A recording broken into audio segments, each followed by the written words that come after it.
در جنگ بین المللی دوم در اثر خوشباوری و اینکه احترام ملل محفوظ میماند،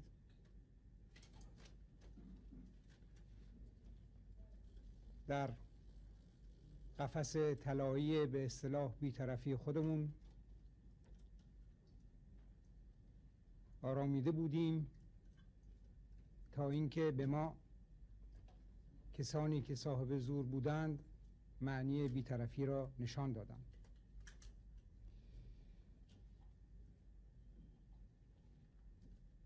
باز تکرار میکنم، اگر در آن روز ما اونطور خوشباور نبودیم و آمادگی آن را داشتیم که قبل از اینکه مملکت ما تحت اشغال قرار بگیرد و از حدود استعداد دفاع ما خارج باشد که از آن دفاع بکنیم، مملکت را به کسی سالم تحویل نمی دهیم،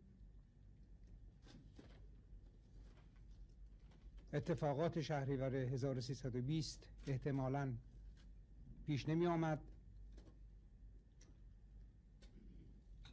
و نیروی دریایی جوان ایران نابود نمی شد. ولی هر ملتی از تاریخ باید پند بگیرد.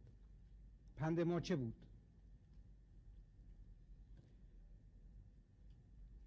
اینکه هر ملتی که می‌خواهد با سربلندی زندگی کند باید آماده جانفشانی و دادن قربانی و تلفات باشد.